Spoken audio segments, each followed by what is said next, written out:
you're wondering why I'm in bed having cold eggs, burnt bacon, and a pancake filled with jelly beans, then you've never celebrated Mother's Day. It's that special day each year when your husband gives you flowers he bought in a panic at the gas station and a card he wrote with his feet so it looks like your dumbest kid did it. But societies have been honoring mothers since ancient times, including all the way back in ancient Egypt, where an annual festival honored the mother of all pharaohs, Isis. No, not the one that you're thinking. Isis was an Egyptian goddess and style inspo for every white girl at Coachella. The Greeks and Romans also had spring festivals celebrating the Great Mother. The Greeks called her Rhea, who's usually depicted with a mural crown seated in a chariot pulled by 2 lions, which is badass and carbon neutral. We should bring that back. But what we know to be Mother's Day really traces back to 1852 and a woman named Anne Reeves Jarvis. She started something called Mother's Day work clubs, where women in the community would help needy families buy medicine, get clean water, and practice safe sewage disposal, which is pretty intense as far as mom groups go. The one I'm in mostly just swaps hand-me-down Elmo onesies for weed. After Anne Reeves Jarvis died, her daughter Anna Jarvis decided to honor her. In 1908, she organized the first official Mother's Day celebration in Philadelphia with the help of department store owner John Wanamaker, handing out hundreds of white carnations because her mother loved them. Even though, let's be honest, they're kind of the basic bitch of flowers.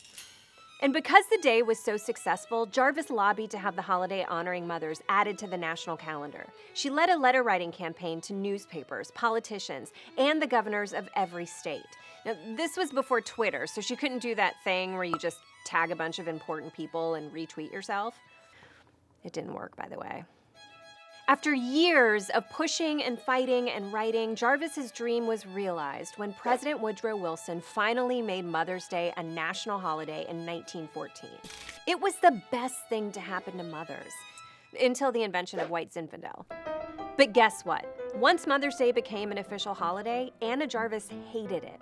She thought her sincere holiday had become a commercialized racket and called the florist and greeting card manufacturers charlatans, bandits, pirates, racketeers, kidnappers, and termites that would undermine with their greed one of the finest, noblest, and truest movements and celebrations.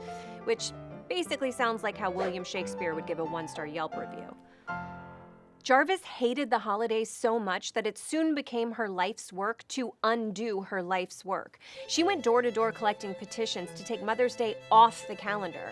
She threatened people who used the phrase Mother's Day with copyright infringement. She got in a fight with Eleanor Roosevelt for using Mother's Day to raise money for charity. And one time when a waitress told her to enjoy her Mother's Day salad, Jarvis threw the salad on the ground. It's true, you can Google it. Although don't search for mother tosses salad, those are not the results you want. I'm trying to get it off the dark web. Oh, you saw it? Yeah. Thank you.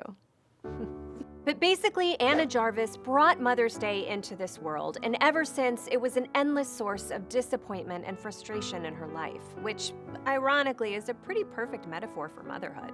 Anyway, that is why we celebrate Mother's Day. Now, if you don't mind, I'm gonna try to enjoy this abomination of a breakfast.